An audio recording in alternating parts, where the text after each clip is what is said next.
অনেক অনেক বড় বড় মিথ্যা চাপা আমরা অনেক দেখছি তো লাস্ট ফিনিশিংয়ে সেদিনকার মিটিংয়ের ভিতরে সব কিছু গুমর ফাঁস হয়ে গেছে।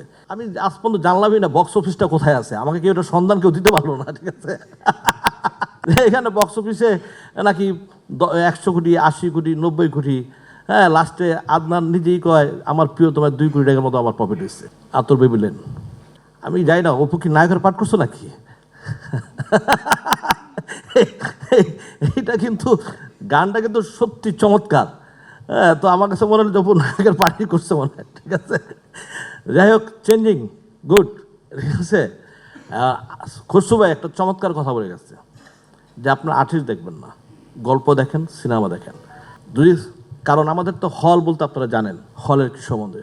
আর অপু একটা কথা বলছে, ঈদে ঈদে কিন্তু কারো ছবি চলে নাই অপু, অথবা তুমি ঈদ নিয়ে টেনশন করো না। ঠিক আছে, ঈদের পরেই আসলেই মোটামুটি যাই দেখে 2, 4, 5টা হল যা আছে, হ্যাঁ, এককভাবে কিছু পয়সা হলেও পাবা, বাট ঈদের সময় পায় না।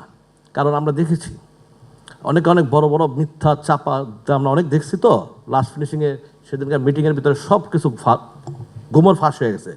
এত সুপার সুপার হিট ছবি প্রডিউসার বলে টাকাই পায় নাই। ঠিক আছে, অথচ ফেসবুকে, টেলিভিশনে, হ্যাঁ, ইউটিউবে, চ্যানেলে মানে বক্স, আমি আজ পর্যন্ত জানলামই না বক্স অফিসটা কোথায় আছে, আমাকে কেউ এটা সন্ধান কেউ দিতে পারলো না। ঠিক আছে, এখানে বক্স অফিসে নাকি 100 কোটি, 80 কোটি, 90 কোটি, হ্যাঁ, লাস্টে আদনান নিজেই কয় আমার প্রিয় তোমার 2 কোটি টাকার মতো আমার প্রফিট হয়েছে। এটাই সত্য।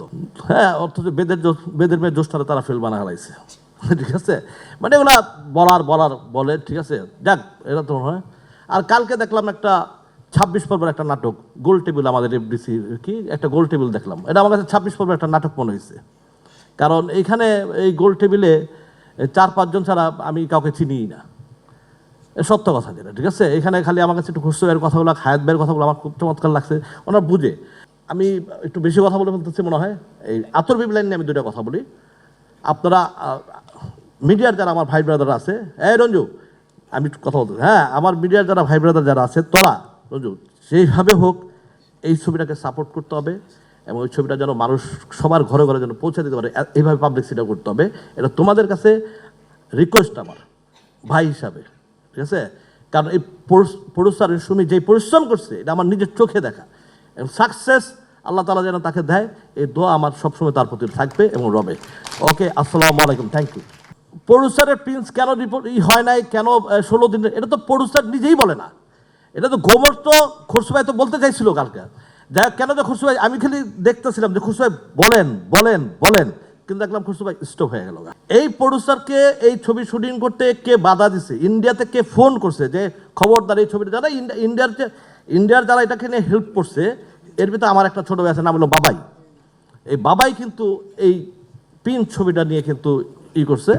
সেখানে এই বাংলাদেশের একজন প্রডিউসার এইবার ঈদেও তার ছবি রিলিজ হয়েছে, গত ঈদেও তার ছবি, তারাই ফোন করে বলছে যেন ছবিটা শুটিং যাতে না হয়।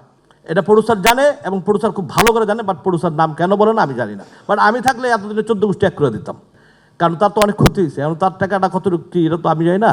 কারণ তার মায়া থাকলে অবশ্যই সে বলতো যে এই প্রডিউসার আমাকে এখানে ফোন দিয়ে করছে, এগুলো করছে। আর কালকে যেটা যারা বলছে যে দর্শক অশ্লীল পছন্দ করে না, আমি, আপনারা জানেন আমার একটা রেস্টুরেন্ট আছে ইলিশ পোলাও, পদ্মার পারে। আমি সেখানে প্রায় ঈদের থেকে প্রায় 6-7 দিন ছিলাম। আমি যমুনা ফিউচারে আমি ছবি দেখতে আসছিলাম। একজন, তার বয়স হবে সম্ভবত 65 বা 67 এই ধরনের। আমি একসাথে টিকিট কাটতে গেছি, আমি একটা ছবি দেখব, তো উনি আমাকে বলতেছে, উনি ঘুরতে আসছে দেখি, তা আমাকে চিনে ফেলছে যে আপনি যদি মনে না করেন আপনি বলবেন। আমি হ্যাঁ, আপনারা কি, এখন তো আগেকার যে ছবি দেখতাম আমরা ফ্যামিলি নিয়ে দেখতাম, এখন আমি ফ্যামিলি নিয়ে ছবি দেখতে আসি, আমি ওইখান থেকে উঠে চলে আসছি। কারণ অশ্লীল, বাজে মুখ দিয়ে কথা, বাজে কথাগুলো, এগুলো খুব, এই অশ্লীলের জন্য কিন্তু আজকে আমাদের সিনেমা পুরো ধ্বংস। আজকে সিনেমা প্রডিউসাররা ছবি রিলিজ দিয়ে কোনোদিন টেনশন কোনোদিন আগে করে নাই। এত হল ছিল, এই হলগুলো ধ্বংস হয়েছে শুধুমাত্র একমাত্র অশ্লীলের কারণে। হলগুলো বন্ধ হয়েছে একমাত্র অশ্লীলের কারণে। আর সেই অশ্লীল যদি আবার ফিরে আসতেছে, ভাষা কি কথা, লজ্জা লাগে। যে ডিরেক্টরটা দেয় যে এই ভাষাটা আপনি এভাবে বলেন, হিরো যে কাজটা করে তার তো ফাইলটা তার উড়ায় মারা উচিত ছিল, যেইখানে আমি ছবিটা দেখতে যাবো, আমার ওয়াইফ দেখবে, আমার ফ্যামিলি দেখবে, আমার ফাদার দেখবে, আমার মাদার দেখবে, আমার ছেলেরা সবাই দেখবে আমি এই ডায়লগটা কীভাবে মারি। তো এই যে নোংরাটা আবার মনে হয় খুরশু ভাই আমাদের আবার মনে হয় এক হইতে হবে, হ্যাঁ, কারণ এই আলম ভাই আমি বলি, ঠিক আছে, এই অশ্লীল কিন্তু আবার একটা সময় আমাদের ইন্ডাস্ট্রি ধ্বংস করছে, এখন যাওয়ার টুকটাকভাবে একটু আগে বাড়তেছি, আবার কিন্তু আমরা পিছিয়ে চলে যাব। এই অস্ট্রেলিয়া কিন্তু আমরা আবার পিছিয়ে চলে যাবো, এই অস্ট্রেলিয়া কিন্তু বন্ধ। এরা আজব একটা চিজ আমি মনে করি, এরা মনে করে যে নকলের তোস্তা যারা, এরা বলে বাংলাদেশের সুপারস্টার ডাইরেক্টর।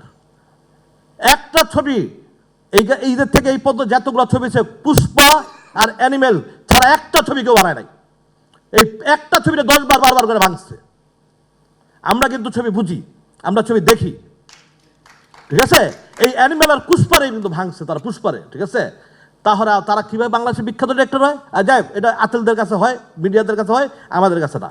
আমরা প্রথম শটেই আউট আমাদের কাছে। যাই হোক,